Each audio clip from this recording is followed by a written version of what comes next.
Welcome back, guys. Let's jump in. Keep listening.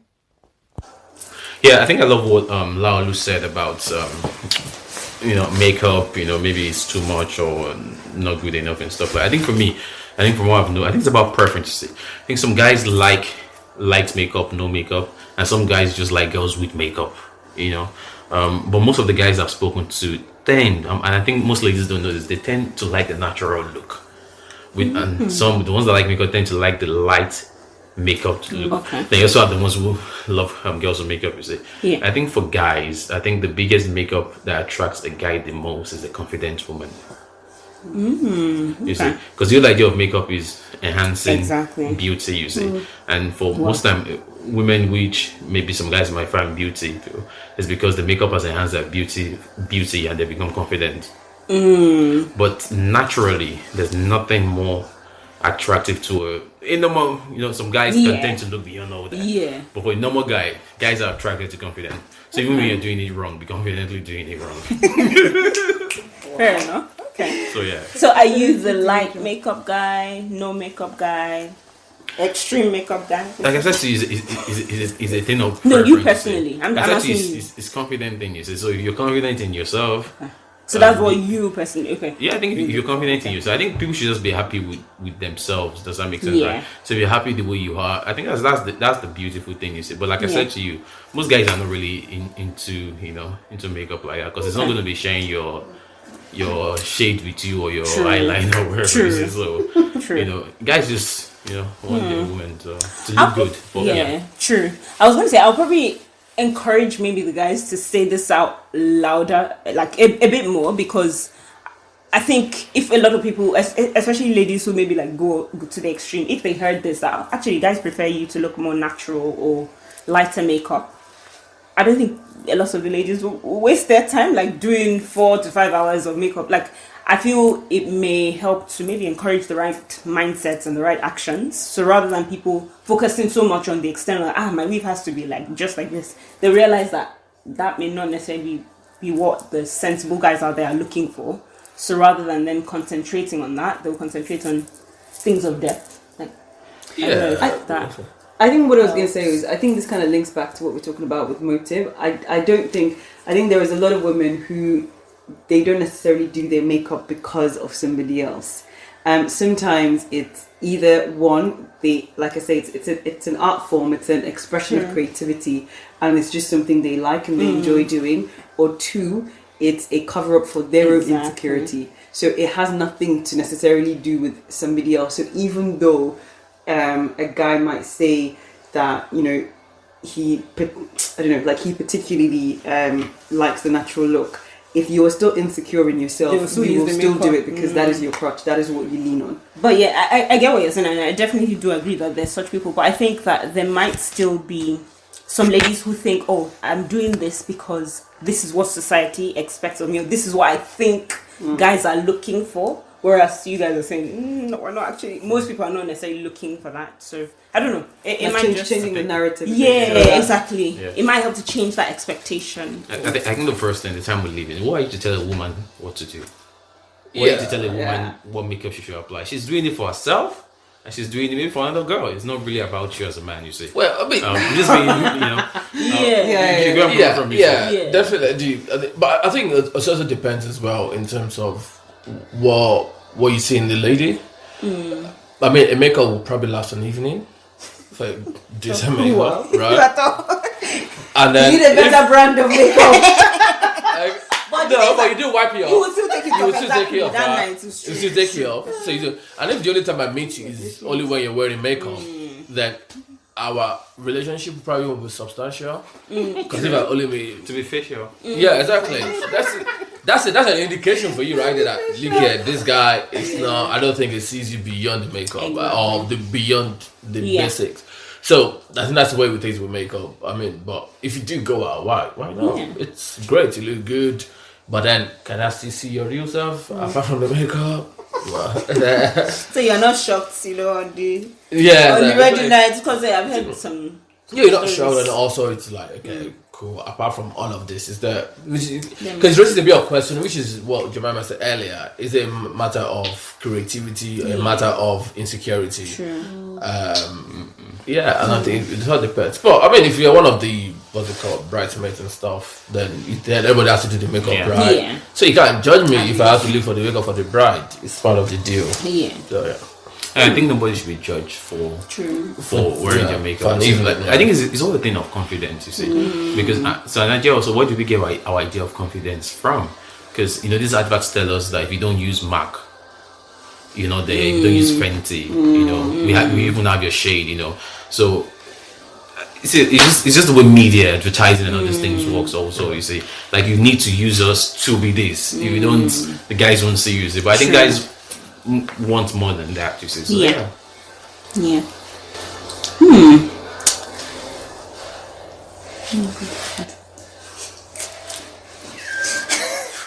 Right. Okay. Apologies for that. That lull. Okay. So the next question, I'm just trying to go through my list here. In terms of, especially as we've been calling Mr. Kofo man of death. This is a very good. It's a very good, a good one to talk about. So, in terms of like deep cries out to deep, if you are a deep guy, will you like naturally be looking for a woman of depth? First of all, like, would you prioritize that over like, I don't know, a nice lady who looks good and she has a little bit of content, or like, would your hunger for depth, because that's what's in you, be driving you towards that more than, or would you be like, okay, yeah, I'm deep, I'm fine, I don't really care that the woman is deep, and I'm just pursuing her for what she looks like and a little bit of content For balance. Oh, okay. I don't know if I asked the question well, but yeah, okay, cool. Would I say I'm a deep person? Maybe. People tell me that. But I think, definitely. I think you want to match someone that where I spend most of my mental space.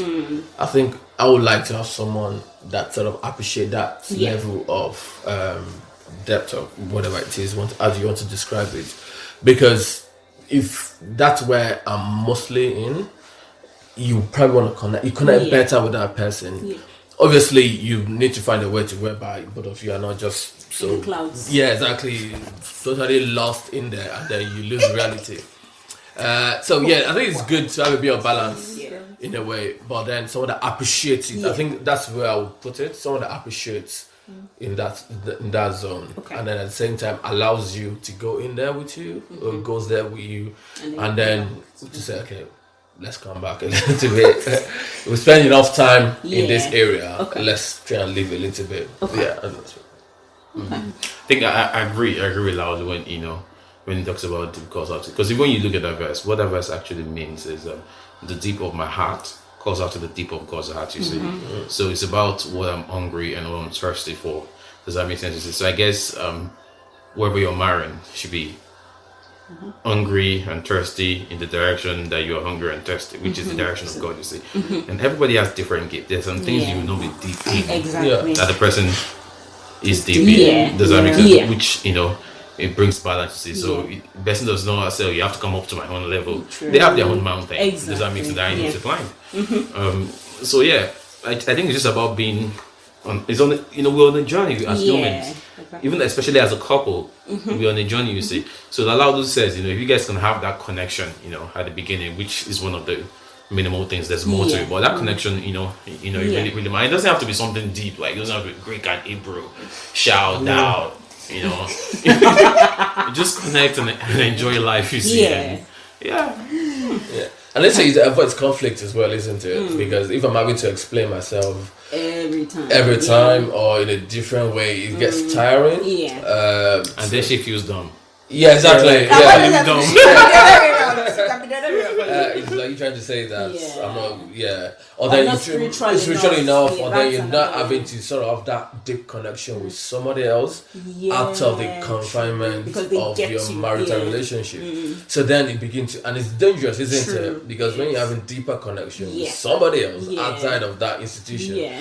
then eventually Yeah. you will be absent Yeah. in your relationship. And that's how affairs And you're start. like, Yeah. exactly. It's just they're quite innocent Yeah. things, and then eventually you just go down this road whereby because you're so deep into it, you're lost Yeah. in there. You don't realize it, and God help you. The other person is like, please, you're not coming out of this deep. We're in this deep together. I mean, it could be something else actually. It Yeah. could be work. It could be almost anything. Yeah, exactly. It doesn't always have to be spiritual. It doesn't. Yeah, it doesn't mean even extramarital. I feel like it could be almost anything that takes you away from your deepest connection with the person you committed yourself Yeah. to, and then before you know it, that disconnection is there. You guys are in therapy. You guys cannot connect, and the other thing is in there. So yeah, Wow, that's a it's serious picture. Just to add something to what you just said, so we don't, sometimes people can take this out of context, when it goes online and everybody. Yeah. I think, yes, you can connect with somebody else, but that person has the same connection as your wife. You might be able to speak Greek and Hebrew with you, but are they humble? Do they love you? Do they really respect you? Yeah. Yeah. Once the scaffolding is down, will they still be there? So if you guys, for example, if you unite to destroy the TV, once the TV is destroyed, like that connection is lost.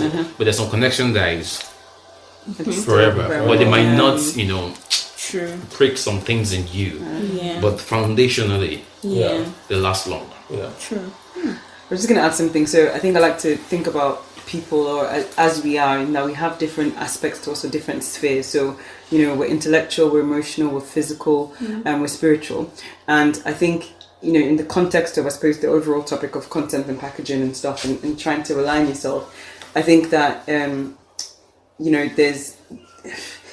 If there is a certain level of depth that you are used to intellectually, you probably want a similar thing in whoever else on that intellectual level. Similarly, on a spiritual level, it's like if this is the level to which I have grown to, it's not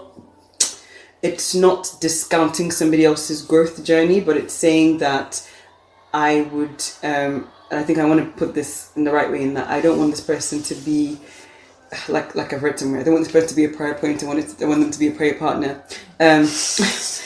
It's true, and I think it's it's one thing trying to from a distance and with the right environment and the right mentors watch somebody kind of grow spiritually, and it's another thing to kind of say I'm gonna join myself to them, knowing where they're at, knowing that in our time of fellowship we may not necessarily have the connection that I don't really know how to put it, that I'm hoping to get, or that I'm expecting. I don't know, I think that's where wisdom and discernment comes into it. So I think if there is a certain sort of expectation or desire or longing in you on those aspects of life, I don't think it's wrong to kind of desire similar or draw out similar from somebody else, because really, can two walk together unless they agree? Like, you have to agree on those levels, those aspects as well.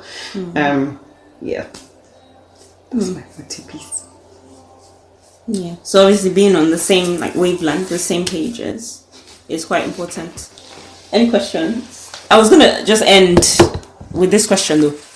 Must we pick one? Can we not have the best of both worlds? I.e. Hallelujah. packaging and content.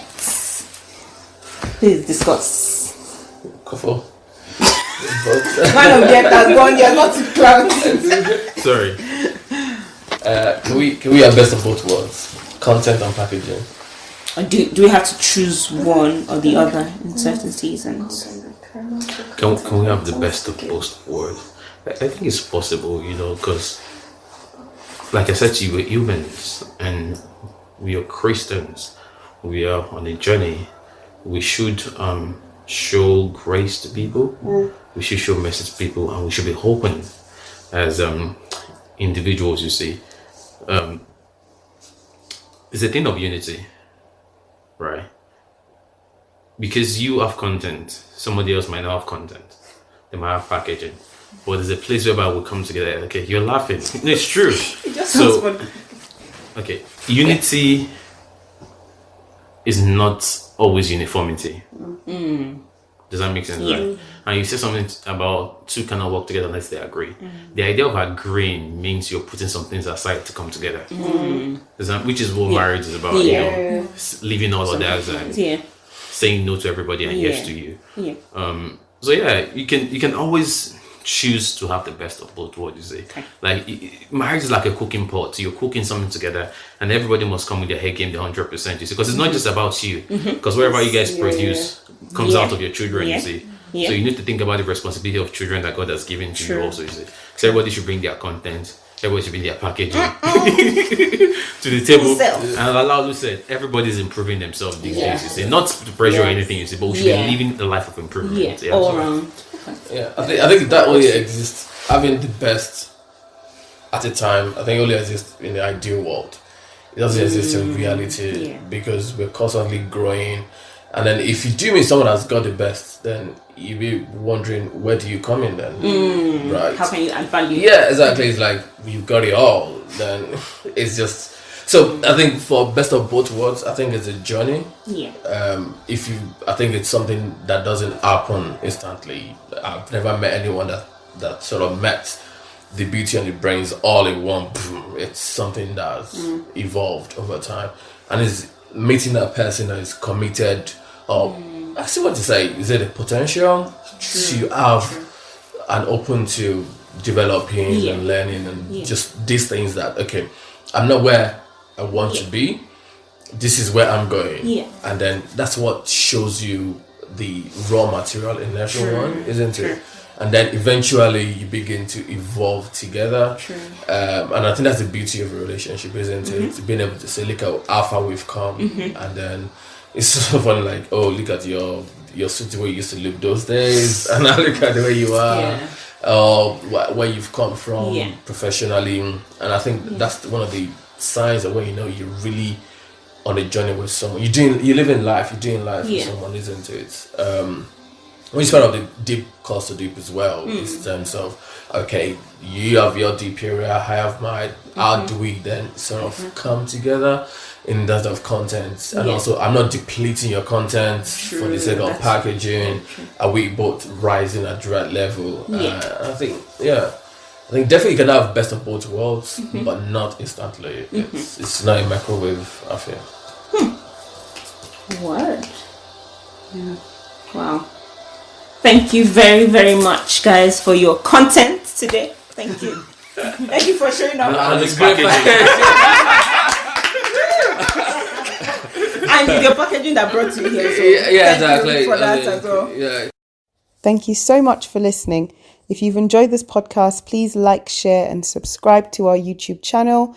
Give us a thumbs up. Hope to see you soon. Thank you.